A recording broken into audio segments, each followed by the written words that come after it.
نے پوچھی ہے امامت کی حقیقت مجھ سے. یہ الوہیت جس کا ہر جگہ پر قرآن کریم میں تذکرہ ہے، اس کا معنی غلط کیا گیا ہے. اس کا معنی معبودیت، اور معبودیت کا معنی مسجودیت کیا گیا ہے. اور اس طرح سے الوہیت کے اندر ناخواستہ طور پر تحریف واقع ہوئی ہے، اور اس تحریف کے نتیجے میں حاکمیت کا تصور ذہنوں سے محو ہو گیا ہے، اور تذکروں میں ختم ہو گیا ہے، تفسیروں میں نہیں ہے، اور انسانی اور بلکہ اسلامی علوم میں حاکمیت الہی زیر باس نہیں آئی.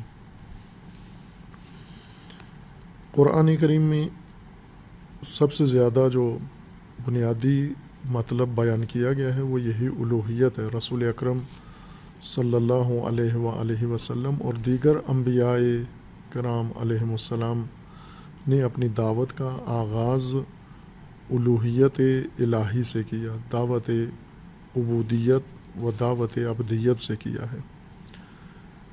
جس طرح الہ کا معنی معبود کیا گیا ہے، عبادت کا معنی بھی پوجا پاٹ کیا گیا ہے، جس کو ہم اردو میں یا اپنی مقامی زبان میں پوجا کہتے ہیں.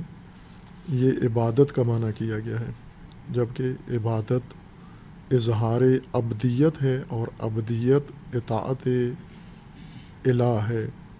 انسان کا الہ کے ساتھ رابطہ عبدیت کا ہے، اور اللہ کا انسان کے ساتھ رابطہ الوہیت کا ہے. ذات حق الہ ہے، اور الہ کو عبد کی ضرورت ہے. الہ یعنی فرمان روا، حاکم، اور عبد جو اس کی حکم کی پیروی کرتا ہو، اور اس کے حکم کے علاوہ کسی اور کے حکم کی اتباع نہ کرتا ہو، نہ خود سے حکم بناتا ہو، اور نہ اس کے حکم کے علاوہ کسی اور کے حکم کی تعمیل کرتا ہو، اس کو عبد کہتے ہیں. نہ عبدیت پوجا کے معنی میں ہے، اور نہ معبودیت پوجا کے معنی میں ہے. یہ ناخواستہ طور پر ہم کہہ سکتے ہیں ہوا ہے، چونکہ الوہیت کا ایک لازمہ یہ ہے، پرستش بھی ایک لازمہ ہے کہ انسان بندگی کا اظہار کرے، عبادت بھی کرے. عبادت در حقیقت پوجا ہے، اظہار بندگی، لیکن بندگی پوجا نہیں ہے. بندگی اطاعت کا نام ہے، بندگی محکومی کا نام ہے، اور بندگی فرمانبرداری کا نام ہے. بندگی کا مطلب یہ ہے کہ کسی حاکم کے سامنے آپ اس حاکم کے عبد و آپ اس حاکم کے بندے شمار ہوتے ہیں، اور اس بندگی کا تقاضا یہ ہے کہ جو فرمان حاکم سے سرزد ہوتا ہے آپ اسے بجا لائیں اور اطاعت کریں. لیکن یہ معنی نظر میں نہیں رکھا گیا، اور عبادت یا عبدیت کو محض پوجا کے معنی میں، اسی طرح الہیت یا الوہیت کو معبودیت، اور معبودیت بھی پوجا ہی کے معنی میں لیا گیا ہے. عبادت یا پوجا کرنا، پرستش کرنا، یہ وہ چیز ہے جو انسان کو تعلیم دینا پڑتی ہے. انسان اگر اپنے حال پہ چھوڑ دیا جائے تو وہ عبادت کی طرف راغب نہیں ہوتا، یعنی پوجا کی طرف راغب نہیں ہوتا. ایسے نہیں ہے کہ انسان کے اندر انفرادی طور پر یا اجتماعی طور پر ایک خلا اس کو محسوس ہوتا ہو، اور اس کو اگر اپنے حال پہ چھوڑ دیا جائے تو وہ نہ چاہتے ہوئے بھی کسی نہ کسی کی پوجا حتماً کرے گا. بلکہ اکثریت اس وقت زمین پہ ایسے انسانوں کی ہے جو نہیں کرتے، پوجا نہیں کرتے، بلکہ جو مومن ہو گئے ہیں، جنہوں نے اللہ کو مان لیا ہے، الوہیت خدا کا اقرار کیا ہے، پوجا میں ان کو بھی دشواری پیش آتی ہے، ان کو بھی عبادت میں دشواری پیش آتی ہے. اور قرآن کریم کا بھی فرمانا ہے کہ یہ جو عبادات ہیں، جیسے روزہ ہے یا جیسے نماز ہے، یہ دشوار ہے ان کے لیے، سنگین ہے. وَإِنَّهَا لَكَبِيرَةٌ، یہ ان کے لیے بہت سخت ہے. اس وجہ سے رغبتوں سے انسان کو عبادت کی طرف لایا جاتا ہے. لیکن ابدیت کی طرف رغبت دے کر نہیں لایا جاتا. اب عبد ہے انسان، تعلیم کے ذریعے، تعلم کے ذریعے، تربیت کے ذریعے یا کسی خاص نظریے کے ذریعے انسان کو عبادت کے اوپر مائل کیا جاتا ہے، ابدیت کے اوپر مائل نہیں کیا جاتا. ابدیت کی طرف انسان خود مائل ہے. اگر اسے اپنے حال پہ چھوڑ دیں تو پوجا نہیں کرے گا لیکن محکوم بن جائے گا. انسان الہ کو مانتا ہے بغیر تعلیم و تعلم کے، لیکن معبود بمعنی پرستش، اس کے لیے انسان کو باقاعدہ اول آگاہی دینا پڑتی ہے، پھر اسے سکھانا پڑتا ہے اور پھر اسے رغبت دلانا پڑتی ہے، پھر جا کر وہ کوئی عبادی عمل اس سے سرزد ہوتا ہے. یہ ایک عام ملموس مشہود بات ہے عام انسانوں کے اندر، حتیٰ مسلمانوں کے اندر اور مومنین کے اندر بھی یہ بات مسلمات میں سے ہے کہ عبادت بہت قلیل طبقہ ہے جو رغبت کے ساتھ عبادت کرتے ہیں.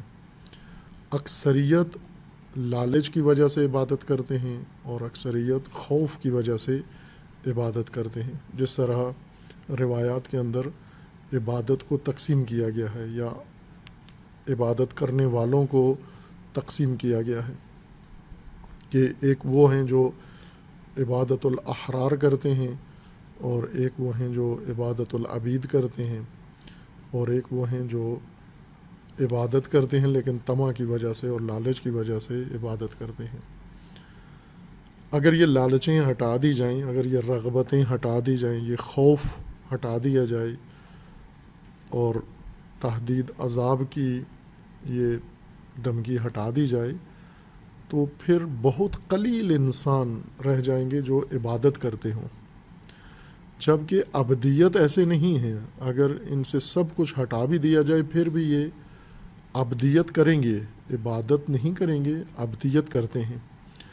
یا حتیٰ ہم ان انسانوں کو بھی نظر میں رکھیں جو اس وقت مثلا زمین کی اتنی کثرت سے آبادی ہے، 7 ارب نفوس زمین کے اوپر لگ بھگ اس وقت رہتے ہیں، جن میں سے یقیناً کہا جا سکتا ہے کہ بہت قلیل عبادتیں کرنے والے ہیں. اکثریت ان میں سے، اکثریت مطلق ان میں سے اربوں کی تعداد میں یہ عبادتیں نہیں کرتے. نہ اللہ کی عبادتیں کرتے ہیں، نہ بتوں کی عبادتیں کرتے ہیں، نہ انسانوں کی عبادتیں کرتے ہیں، نہ کسی حقیقی موجود کی عبادت کرتے ہیں، نہ کسی مخلوق کی کرتے ہیں، نہ خالق کی کرتے ہیں. سرے سے عبادتوں سے دور ہیں. ایک اکثریت مطلق دور ہے. لیکن ایک 7 ارب میں سے ایک فرد، ایک نفس بھی ایسا نہیں دکھایا جا سکتا جو ابدیت نہ کرتا ہو. عبادت کے تارکین اکثریت ہیں، ابدیت کا تارک ایک بھی نہیں ہے جو کسی کی محکومی نہ کرتا ہو، جو کسی کی اطاعت نہ کرتا ہو، جو مطلقہ کسی کا فرمان نہ سنتا ہو، جو مطلقہ کسی کی حاکمیت میں نہ ہو. ایسا انسان روئے زمین پر موجود نہیں ہے، نہیں دکھایا جا سکتا. ممکن ہے بعض زبانی طور پر کہیں میں کسی کا محکوم نہیں ہوں، میں کسی کا مطیع نہیں ہوں، کسی کا فرمان بردار نہیں ہوں، کوئی میرا حاکم نہیں ہے، میں کسی کو بطور حاکم نہیں مانتا. یہ صرف زبانی اس کا دعویٰ ہے، چونکہ قرآن کریم نے جس طرح سے ذکر کیا ہے کہ اس نے یا اپنے نفس کا حکم مان رہا ہے، اپنی خواہشات کا حکم مان رہا ہے، ہوا و ہوس کا حکم مان رہا ہے، اپنے زمانے کے حکمران کا حکم مان رہا ہے، اپنے ارد گرد افراد لوگوں کا حکم مان رہا ہے. ایک احکام کی تعمیل کے لحاظ سے تمام انسان روئے زمین پر یہ عباد ہیں، عبد ہیں، لیکن عباد نہیں ہیں، عابدین نہیں ہیں، عبادت کرنے والے نہیں ہیں. عبادت قرآن نے ذکر کیا کہ مومنوں پر بھی بہت دشوار ہے. عبادت کے لیے تعلیم، تعلم، آمادگی کی ضرورت ہے، رغبت کی ضرورت ہے. ابدیت کے لیے رغبت نہیں چاہیے. ابدیت انسان کی طبیعت و انسان کے مزاج و انسان کے فطرت کے مطابق ہے، اور کسی کی بھی ابدیت انسان اختیار کر لیتا ہے. اس لیے دین عبادتوں سے شروع نہیں ہوتا، عبودیت ابدیت سے شروع ہوتا ہے کہ انسان عبد خدا بنے، اور الوہیت پہلا قدم ہے. یعنی اگر دین کے دائرے میں کسی نے آنا ہے، پہلی چیز جو تسلیم کرنی ہے دین کے متعلق، قبول کرنی ہے، اور جس سے انسان غیر دینی حالت سے دینی حالت میں منتقل ہوتا ہے، وہ لا الہ الا اللہ ہے۔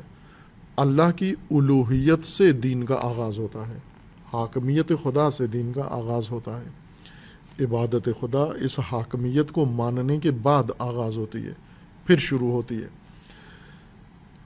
اور روئے زمین پر تمام انسان عبادتوں میں نہیں ہے مصروف، اکثریت محکومیت میں اور عبدیت میں مصروف ہیں، یعنی الوہیت اشیاء، الوہیت ناس، الوہیت طواغیت، الوہیت حکام، الوہیت موجودات، مخلوقات میں یہ مبتلا ہیں، ان کو الہہ مانتے ہیں، نہ کہ انسان ہمیشہ بےتاب ہے کہ اس کو کوئی معبود سجدے کے لیے کوئی چاہیے، پوجا کے لیے چاہیے۔ پوجا دشوار ہے لوگوں کے لیے۔ مثلاً ہم مسلمانوں ہی میں دیکھیں تو اکثریت مسلمانوں کی پوجا نہیں کرتے، پرستش نہیں کرتے، اللہ کو مانتے ہیں، ایمان رکھتے ہیں، حتیٰ جو متدین ہیں، جنہوں نے اپنے آپ کو گویا دین کے لیے وقف کیا ہوا ہے عبادتوں کے لیے، وہ بھی کم ترین عبادت کرتے ہیں، پوجا کے مقام پہ سست، کاہل اور بے رغبت نظر آتے ہیں۔ لیکن یہی لوگ جو عبادتوں میں بے رغبت نظر آتے ہیں، یہ محکومی میں اور عبدیت میں بہت فعال اور بہت پیش رفتہ اور پیش رو نظر آتے ہیں، آگے نظر آتے ہیں۔ یہ صرف تفاوت ان میں اس میں ہے کہ الہ اللہ کو نہیں مانتے، بلکہ اپنے انتخاب کے مطابق یا اپنے تشخیص کے مطابق یا تقلید کے مطابق یا تلقین کے مطابق یا دیکھا دیکھی یا رسم و رواج کے مطابق الہہ انتخاب کر لیتے ہیں، ان کے فرمان بردار بن جاتے ہیں، ان کے مطیع بن جاتے ہیں۔ مثلاً ہم اپنے ملک کی، اپنی قوم کی مثال لیں، اس قوم کے اندر ایک فرد بھی کسی بھی مسلک سے جو تعلق رکھتا ہو، وہ مسلمان ہو، مسلمان فرقوں میں سے کسی فرقے سے تعلق رکھتا ہو، یا مسلمان نہ ہو، کسی دیگر دین مذہب سے تعلق رکھتا ہو، مسیحی ہو، یہودی ہو، یا ہندو ہو، یا سکھ ہو، جو رائج مذاہب ہیں اس خطے کے اندر، یا سرے سے کسی بھی مذہب کے ماننے والا نہ ہو بلکہ ملحد ہو اور دہریہ ہو، یہ شخص بھی جو عبادت تو نہیں کرتا، ظاہر ہے غیر مسلم ہیں، وہ اللہ کی عبادت نہیں کرتے، مسلمانوں کی اکثریت اللہ کی عبادت نہیں کرتے، اور جو ملحد ہیں یہ بھی کسی کی عبادت نہیں کرتے۔ پس عبادت میں یہ تقریباً ایک جیسے ہیں، ترک عبادت کرتے ہیں، مانتے ہیں خدا کو یا نہیں مانتے، ہر دو صورتوں میں عبادت سے دور نظر آتے ہیں۔ لیکن یہی طبقہ ملحد، اس ملک کا ملحد بھی یہ اطاعت و بندگی و عبدیت میں آپ کو تارک عبدیت نظر نہیں آئے گا۔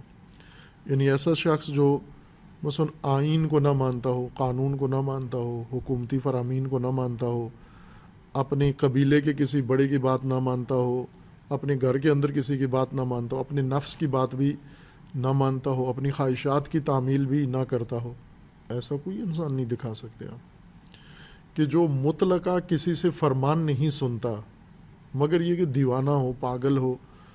جو پاگل نہیں ہے، ایک معمولی آدمی ہے، وہ لامحالہ کسی کا فرمان سن رہا ہے، جس کا فرمان سن رہا ہے اسی کا یہ عبد ہے اور وہی اس کا الہ ہے، اور اگر ایک سے زیادہ کا فرمان سن رہا ہے تو یہ سب اس کے الہہ ہیں۔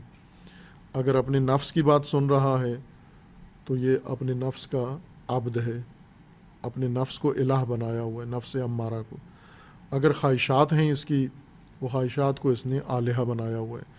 اگر اپنے ماں باپ کی مانتا ہے تو ماں باپ الہہ ہیں، اگر قبیلے کے بڑے کسی کی بات مانتا ہے تو وہ اس کا الہ ہیں، اگر یہ حکومت کی بات مانتا ہے تو حکومت کا حکمران اس کا الہ ہے۔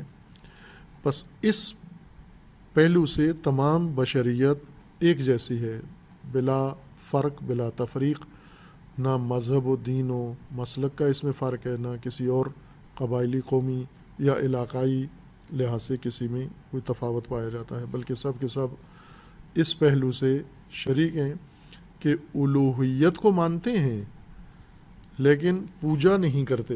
جس کی الوہیت کے قائل ہیں اسی کی پوجا نہیں کرتے. مثلا جو نفس کی بات مانتا ہے نفس کی پوجا نہیں کرتا، جو خواہشات کی بات مانتا ہے اطاعت کرتا ہے لیکن اس کی پوجا نہیں کرتا، جو حکومت کی فرمان مانتا ہے اس کی پوجا نہیں کرتا، جو ماں باپ کی بات مانتا ہے ان کی پوجا نہیں کرتا. امامت کی حقیقت مجھ سے، حق تجھے